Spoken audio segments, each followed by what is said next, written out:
Yo, what up? I don't know if you guys know what this is. I found this weird fruit on the ground outside. Looks like it's got like little fires on it. I don't know. Do you think I should eat it?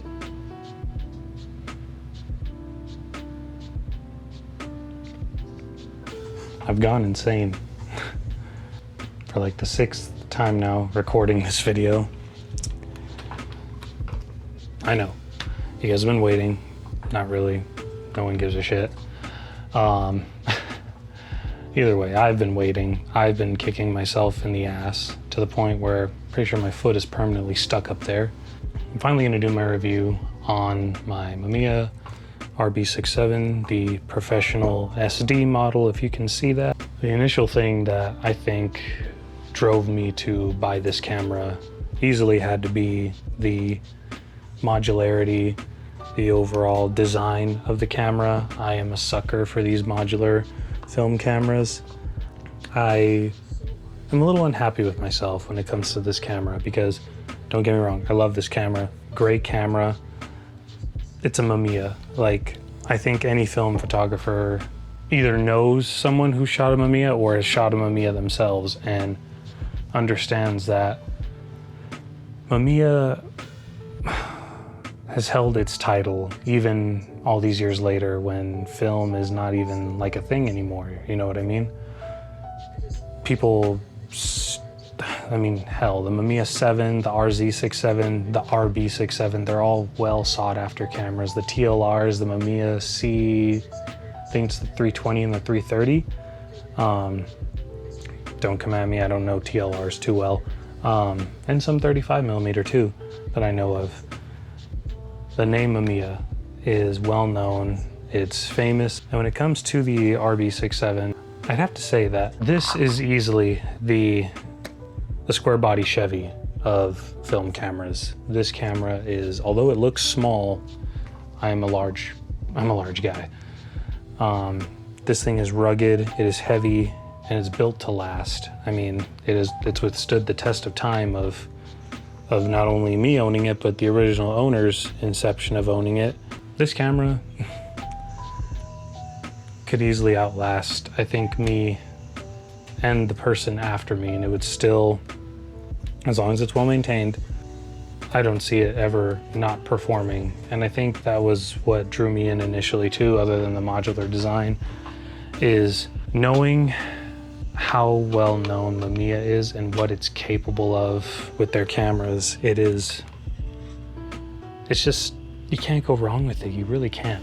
Even if you tried to sit here, like how I'm gonna try to in the next few minutes, and say why this wasn't the right purchase for me, but again, it's a personal reason. It's also a personal belief of mine that I think I'll never own a camera as great as this one unless it's something like a Hasselblad or something like that. Because I had a Mamiya 645 Super before this and a Fujica GS645 Pro. Loved those cameras. They were way better when it comes to traveling and things like that. And I probably didn't need to get the RB. I probably could have stuck with the Mamiya 645 and maybe got a TLR, or instead of an RB, I should have probably invested in a Mamiya 6 or a Mamiya 7. But I went with this, and I don't fully regret it. I just regret that in the years that I've owned this camera, I've never utilized it to its fullest potential, other than recently, which was BTS photos, and that's the only time I'm gonna use this camera to its fullest potential, because honestly, I don't shoot studio like this camera was intended to. And I wish I could say that I did, but the reality is that I honestly don't, guys, and there's nothing wrong with that. It's just, it really upsets me when I realize how much I not only let myself down, but I let you guys down too, because I thought I would use this camera way more than I actually have, and here I am, barely using it to, I would say, maybe a quarter of its potential. We're gonna shoot the last roll that I have, or the last shot on this roll of T-Max that I have in this thing.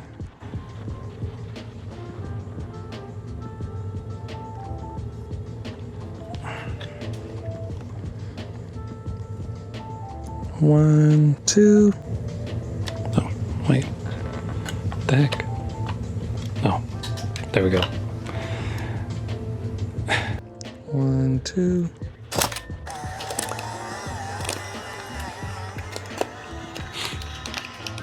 We'll see how that one turns out. Motorized film back. Gotta love it. And I think that's where I'll segue into my next piece. The modularity of these cameras can get very addicting, especially when you're like me and you go out and you buy the sales brochure for this camera and this camera only, and it shows you how many accessories are made for this thing. Oh, the gear acquisition syndrome, let me tell you. It will grab you if you do not have a better check on it. And it grabbed me. It definitely did. I have this prism finder, just glass, not even metered. I have this 645 film back, but I intentionally sought this out when I saw it existed, only because I like how I can get more out of my 120 film for 645. Same reason as anyone else that shoots anything that's not 6.7 or like 6x8 or 6x9. I've never shot 6x8 or 6x9, but I know for a fact that the film count you get on those is atrocious. But you can't deny the quality of that film negative, especially when it's paired with glass this good, or glass that's just as good as this. Like, you can't beat it. You really can't. But truthfully, yeah, I really wish that I'd thought about it more in regards to how do I shoot versus how do I want to shoot with this camera. Because I've had plenty of little dreams cook up ever since I initially bought this camera. I mean, hell, the Frankenstacks will forever be something that haunts me if I don't own one in the lifetime of me owning this camera. And honestly, if I was to buy a Frankenstacks, I'd probably keep this camera indefinitely, just because last I checked, Fujifilm Instax film is, I'm pretty sure it's cheaper than most 120 rolls of film, especially the 5-packs. And at least I won't have to wait for it to be sent to a lab and developed. Now scanning will be its whole ordeal because I'll have to redo my scanning setup a little bit more. But I think it would probably be more, it'd probably be more cost effective for me.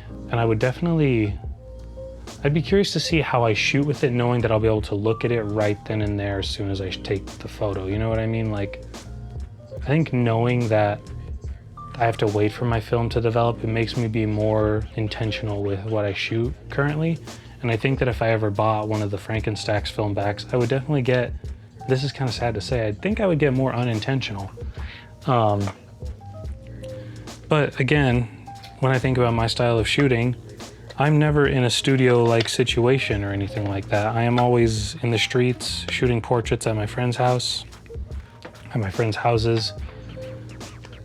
I'm not a studio guy, and this is a studio camera. It is its original design and purpose. Now, doesn't mean you can't use it the way I've been using it. I'm just saying that I know for a fact I'm not utilizing this camera to its fullest potential, and that upsets me because I feel like I'm robbing the film community and another photographer who maybe does more studio work of the opportunity to shoot with a very, very capable camera system. I'm half tempted to honestly release this camera back into the camera exchange system and see who it lands and see who makes some good work with it and see what else comes my way. I'll probably get something more travel and lightweight, more travel friendly and definitely more lightweight, but I guess lightweight kind of falls under the category of travel friendly.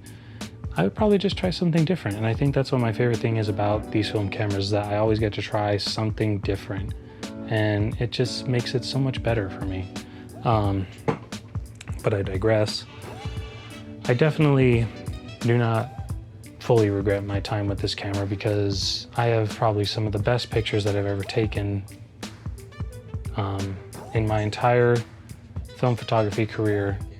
They were taken on this camera, and I will never not be thankful for the opportunity that this camera gave me when I initially bought it.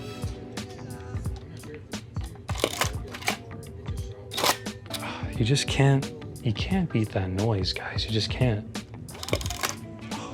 You just can't beat it.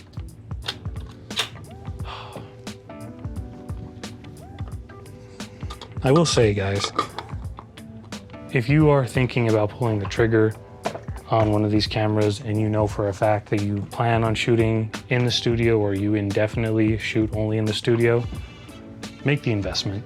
It is a really great camera system that will only give back to you as long as you give to it. Whatever you put in, this camera puts out 100 times fold.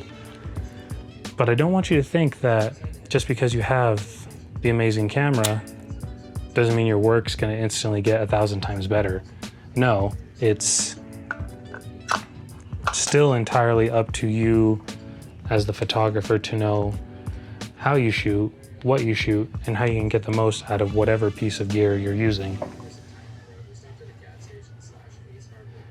And I do say that I do appreciate companies like Frankenstacks who are making it known that they still think about these old camera systems. They are here, they want to provide to the film community, and they want to give us more opportunity to shoot in different ways that I'm pretty sure companies like Mamiya never would have thought of in this modern time. I think they would have easily said that it's all about digital now. I think they would have said that it's all about digital now, and in a way it is, but also in a way it's not. When you think of the inception of the film photography rise up in terms of the number of us photographers, the different types of film that have released since then. I mean, Harman just dropped Phoenix 2, Kodak's making some announcements. They're all pretty well known. I mean, we just got a new Pentax camera not too long ago. I mean, it's insane. Hasselblad lets you know that, hey, you have an old 500 camera that's still in great condition, that lens is still sharp as shit. Put a digital film back, or put a digital back on it and let us know how it compares to your film backs. There are options, guys. And I would say that that is probably the best thing about owning one of these cameras, is knowing that I'll always have an option. And even if I, like I said, even if I don't hold on to this camera, I will know for a fact that I'll never be stranded. I'll never not have anywhere to go with this camera. And I'll definitely always have something to shoot on it and with it. And I think that's the thing that makes me the most happy about these film cameras, is getting to see our community grow and see how we all find ways to innovate the community a lot more than it already is. And I mean, when I think about when I first watched my first film photography video on YouTube and learned about film cameras and how they're still a pretty big subject for photography back in college when I took my, intro to photography course, I would not believe half the things that I'm saying to you guys right now. So, T-Max sealed up and ready to go. It's another $15, guys. Well, I think like 18-ish.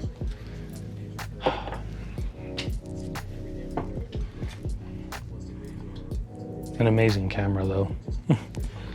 The fact that these systems last as long as they do, and granted, a lot of it is 90% due to us being such a... We're definitely aware as a community that we're still very niche. We're just not as niche as we once were, and I'm happy for that. I don't want to make it seem like I think little of us as film photographers. I like to think that there's different types of film photographers. I mean, I'm definitely not a super calculated, super studio-orientated guy. I definitely shoot, like I said, I shoot way more landscape and I guess in a way street photography than I do shoot actual studio work, but doesn't mean that I wouldn't want to have the opportunity to go into the studio. And thankfully I got to take this camera into the studio recently, and hopefully I get more opportunities as the rest of the year goes on.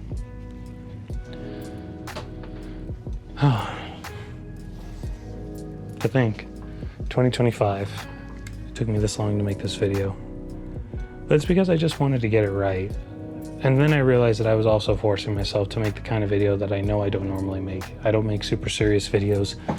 I want this to be inviting. I want this to feel like you're talking to just a friend, the guy that you met on a photo walk or at a coffee shop. Like, that's how I want you guys to see me when I do these videos. I just want you to get my opinion, not as a professional, not as a pro of any caliber in any subject. I just enjoy doing it. For lack of better words, I just do it for the love of the game.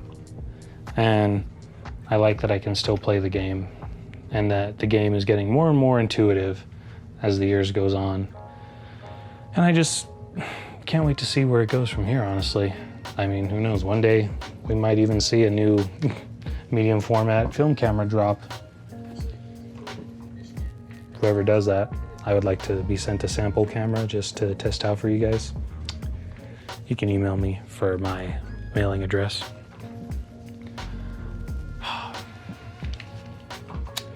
You can also overspend in this line of work too, though, guys. I've definitely bought things for this camera that I don't use as much as I thought I would. But I like knowing that I own it. I like knowing that if I ever need a left-hand grip, I have one. The leather is in great condition and it'll still work and let me do what I gotta do, and it'll just give me a better contact point with the camera overall. I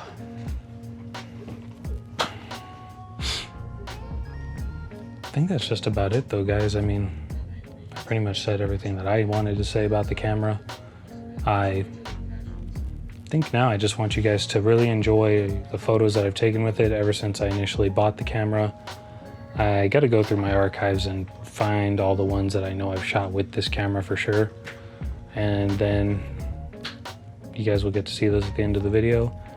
No July recap, unfortunately. Didn't do much in July, but hopefully August is a bit more entertaining for me to bring more content for you guys. So with that being said, I'm gonna wrap it up here. Please like, subscribe, comment down below.